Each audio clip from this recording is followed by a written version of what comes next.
compléments alimentaires, lumière artificielle, alimentation, mais aussi astuces bien-être et cocooning. Aujourd'hui, je vous dévoile tous les trucs qui vont vous permettre de passer l'hiver avec le sourire et d'éviter au maximum ce qu'on appelle le blues ou la déprime hivernale. Vous êtes prêts? Alors c'est parti!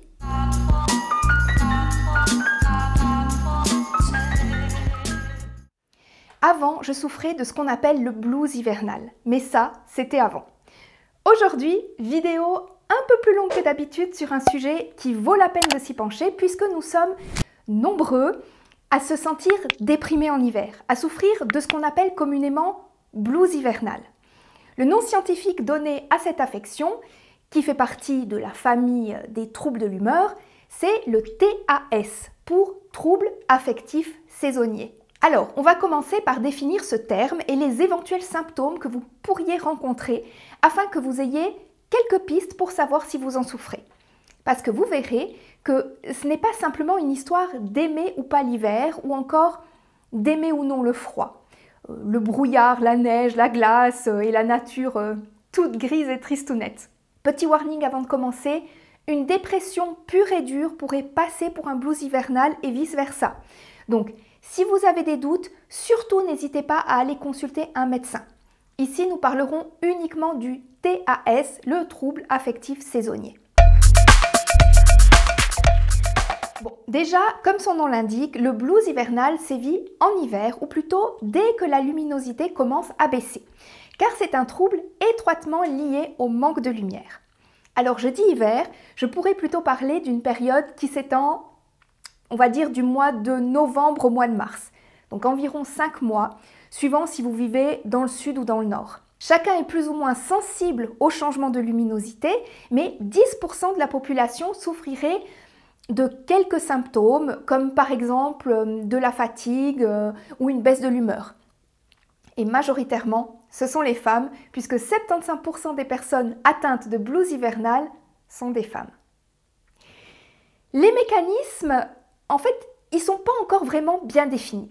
Chez certaines personnes, la baisse de la luminosité provoquerait une accumulation de mélatonine, qu'on appelle aussi hormone du sommeil, ce qui va entraîner une très grande fatigue.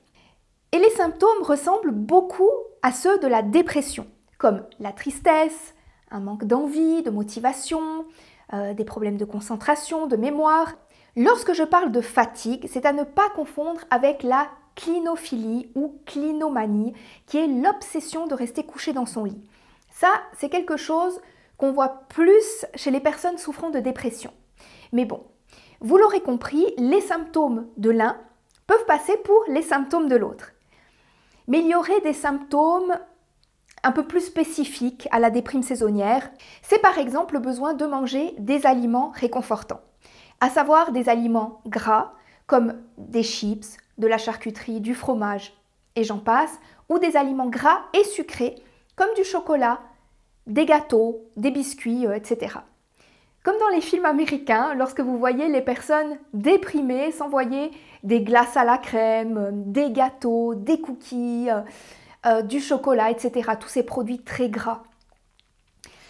Et ça, justement, c'est l'opposé un peu des personnes souffrant de dépression. Parce qu'en général, bien souvent, on va dire, ils perdent l'appétit, les gens qui souffrent de dépression. Et attention, parce que ce n'est pas une bonne chose de manger des aliments gras, comme vous le savez. Puisque des études démontrent que manger trop de gras a justement tendance à nous déprimer. Je vous mettrai une de ces études en description si ça vous intéresse, ou alors vous tapez simplement dans Google Scholar « High Fat Diet and Anxiety » et vous remarquerez rapidement que la consommation d'un régime riche en graisse est généralement associée à un risque accru de dysfonctionnement cognitif et émotionnel qui constitue un fardeau sanitaire mondial de plus en plus important avec de profondes conséquences sociales et économiques. Vous pouvez aussi aller voir le témoignage de mon patient que j'ai retranscrit dans ma dernière vidéo. Je vous le mettrai dans le petit ici au-dessus et en description. Bon, je pense que vous aurez compris de quoi il en retourne. Alors voyons maintenant ce que j'ai moi-même mis en place et ce que je préconise de manière générale pour lutter contre ce trouble. On va commencer par les compléments alimentaires Ensuite, on parlera d'alimentation de manière générale, puis de techniques plus spécifiques. Pour commencer, il est certain que nous ne sommes pas des animaux prévus pour vivre dans les pays froids. Nous n'avons pas de fourrure et notre source principale de vitamine D provient du rayonnement solaire. Notre organisme synthétise sa vitamine D au sein même de la peau grâce aux rayons ultraviolets du soleil. Nous ne sommes pas censés manger des produits animaux et ne devrions donc pas devoir compter sur des abats, par exemple, ou de l'huile de poisson, pour obtenir suffisamment de vitamine D. Nous devrions vivre dans des pays qui nous permettent de faire le plein de vitamine D toute l'année. Des pays où l'ensoleillement est suffisant. Pas étonnant que par chez nous, 80% de la population est déficiente en vitamine D. Donc, ce que je fais, c'est que je prescris moi-même à tous mes patients de la vitamine D du mois d'octobre au mois de mars. Et je pense que ça devrait également être un réflexe pour chaque médecin traitant de s'assurer de l'apport adéquat de vitamine D. Ça éviterait bien des problèmes hivernaux, tant au niveau de la santé psychique que physique. Bon, ça, c'était vraiment pour la partie complément alimentaire. Et comme vous le savez, si vous regardez mes vidéos, je ne suis pas pour la prise de compléments alimentaires. Hormis la vitamine B12 et la vitamine D, donc. Parce que toutes les autres vitamines se trouvent facilement dans une alimentation végétalienne diversifiée, composée d'aliments bruts et frais. Alors, pour ce qui est de l'alimentation, de manière plus générale, il y a plusieurs choses auxquelles il va falloir être attentif. Il y aurait en fait énormément de choses à dire, mais on n'arrivera pas à tout aborder dans cette vidéo. Alors on va aller à l'essentiel. Premièrement, et donc de manière générale, je le répète, nous ne vivons pas là où nous devrions vivre, là où poussent les fruits à profusion toute l'année. Des fruits riches en vitamine C, et comme nous ne sommes pas capables de synthétiser la vitamine C, comme le font les animaux carnivores, tels le chat, et les animaux omnivores, tels le chien, eh bien nous devons l'apporter par l'alimentation. Si on mange suffisamment de fruits et légumes, cela nous permettra d'avoir un apport suffisant en vitamine C. Cette vitamine a un effet déstressant et défatigant sur le long terme. Vous trouverez évidemment une grande concentration de vitamine C dans le persil, le kiwi, les agrumes, le chou, etc. C'est une vitamine antioxydante qui lutte contre le stress oxydatif, qui lui-même nuit à la fonction cérébrale. Elle est idéale pour lutter contre le blues hivernal en combinaison à la vitamine D que vous puisez dans les rayons du soleil ou dans les compléments alimentaires en hiver. D'ailleurs, vous remarquerez que souvent, la vitamine C et la vitamine D sont combinées dans des compléments alimentaires sous forme de synergie, car c'est deux vitamines qui soutiennent le système immunitaire. Et forcément, si vous avez une bonne santé de manière générale, ça vous aidera également à garder un bon moral. Une autre famille de vitamines très importante, c'est la famille des vitamines du groupe B, qu'on trouve à profusion dans les végétaux. La vitamine B6, par exemple, joue un grand rôle contre les dépressions liées au stress. Elle sert à fabriquer des neurotransmetteurs, des hormones, des protéines. La vitamine B9, quant à elle, est particulièrement intéressante contre la fatigue et les troubles du sommeil. Un bon sommeil sera nécessaire pour lutter contre la déprime. On trouve la vitamine B9 dans la levure et la plupart des végétaux. La vitamine B1 joue un rôle important dans le fonctionnement du cerveau, notamment pour la conversion du glucose en énergie. Elle va ainsi contribuer au bon fonctionnement des cellules nerveuses. On pourra en trouver de nouveau dans la levure de bière par exemple, levure alimentaire, ou encore les germes de blé. Les vitamines B2, B3 et B12 sont utiles pour la synthèse des protéines et des acides gras et du coup à la production de sérotonine. Elles contribuent à la production d'énergie par les cellules. La B3 équilibre le système nerveux, on en trouvera dans la levure, les amandes, les pistaches, le riz complet. Et pour la vitamine B12, comme je vous l'ai expliqué un peu avant, de nos jours, c'est sous forme de complément alimentaire. J'avais fait toute une vidéo sur le sujet que je vous mettrai dans le petit ici au-dessus et en description si j'oublie pas. Ne jouez pas avec ça, c'est très important pour votre système nerveux. Même le bétail et les autres bestioles que nous consommons sont supplémentés en B12 pour nous permettre d'avoir un bon apport lorsqu'on est omnivore. Vu que de nos jours, les sols sont tellement, on va dire, extrêmement appauvris et que les animaux sont des animaux d'élevage. Donc, ils ont autant besoin que nous d'être complémentés en B12. On va s'arrêter là, mais évidemment, toutes les autres vitamines présentes dans les végétaux sont importantes, comme le bêta-carotène, contenu dans les légumes orange ou rouges, comme la carotte ou actuellement la courge. Le bêta-carotène, c'est le précurseur de la vitamine A, donc notre corps va transformer le bêta-carotène en vitamine A, qui est un antioxydant également, au même titre que la vitamine C. De toute façon, dans le végétal, vous trouverez une grande quantité d'antioxydants différents. Bon, tout ça c'est très joli, toutes ces petites vitamines et oligo-éléments, mais sans énergie, notre corps ne sera pas capable de les processer correctement et d'en bénéficier au maximum. Donc, il va falloir veiller à amener suffisamment d'énergie à notre corps avec de bons glucides. Comme on l'a vu avant, il y a quantité de vitamines qui aident à la conversion du glucose en énergie. Et c'est très important, j'insiste, puisque notre cerveau, notre système nerveux ne sait pas utiliser autre chose que du glucose comme carburant. Donc, par pitié, faites un beau cadeau à votre organisme, à vous-même, et apportez-lui des glucides, que ce soit des fruits, des féculents, des céréales, peu importe, mais ne le privez pas de sa source d'énergie première sous prétexte que certaines personnes sur Internet vantent les régimes riches en gras comme le régime cétogène. Par pitié, n'infligez pas ça à votre corps. Respectez sa nature profonde qui est de fonctionner grâce aux glucides. Amener de l'énergie à votre corps va vous permettre de vous sentir plein de vitalité. Et vous pensez bien que ça vous aidera à ne pas tomber dans un blues hivernal. En plus, les glucides améliorent la thermogénèse. C'est vraiment le bois ou le charbon, le combustible qui va vous aider à faire fonctionner votre chaudière interne et ne pas devoir pousser le chauffage à 24 degrés par exemple dans votre habitation. Chez moi, on vit à maximum 19 degrés et ça, c'est aussi grâce aux glucides. Je ne supporte pas de me retrouver dans des habitations surchauffées.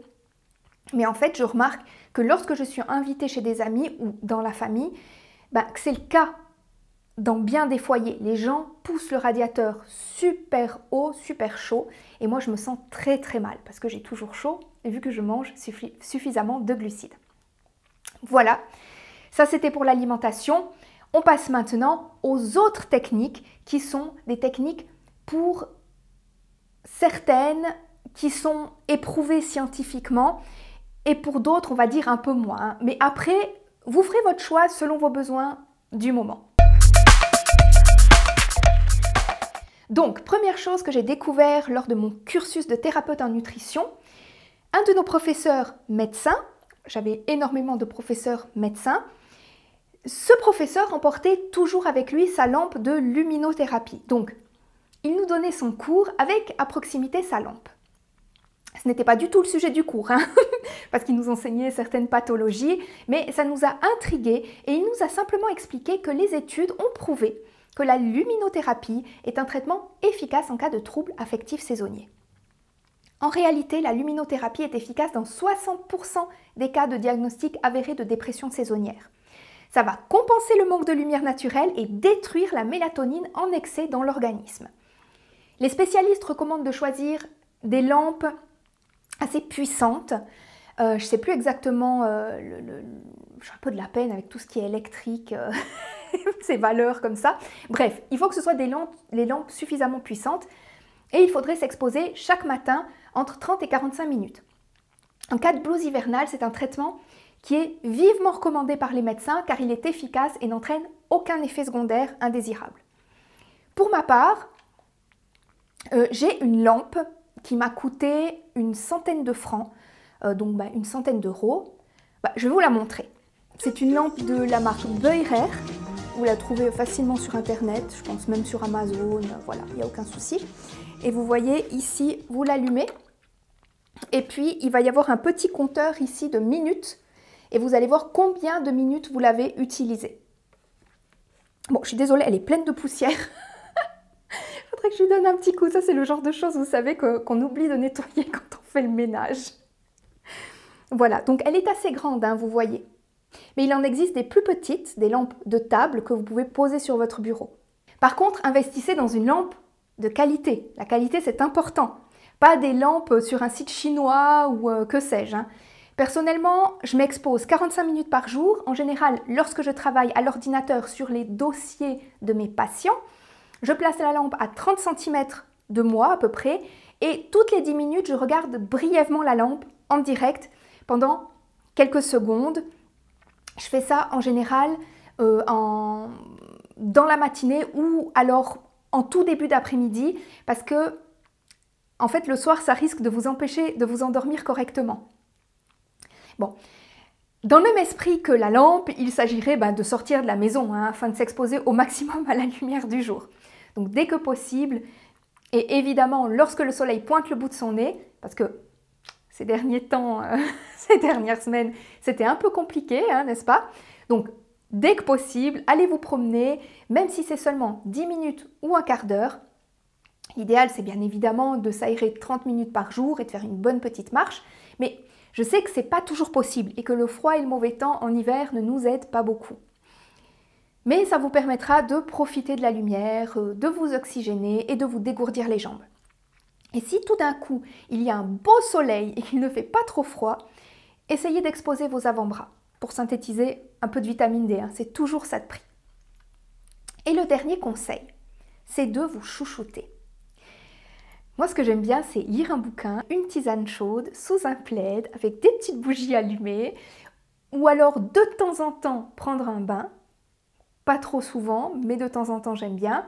Si vous avez une baignoire, faites-le, ou simplement une bonne douche chaude avant de vous glisser dans un pyjama ou un survêtement douillet.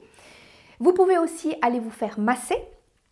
Le contact physique diminue le stress en faisant baisser le niveau de cortisol et il augmente la production de sérotonine et d'ocytocine. Si vous n'avez pas les moyens d'aller chez un masseur, vous pouvez simplement demander à un membre de votre famille ou à votre conjoint. Une fois, c'est vous qui massez et l'autre fois, ça sera l'autre personne qui vous masse.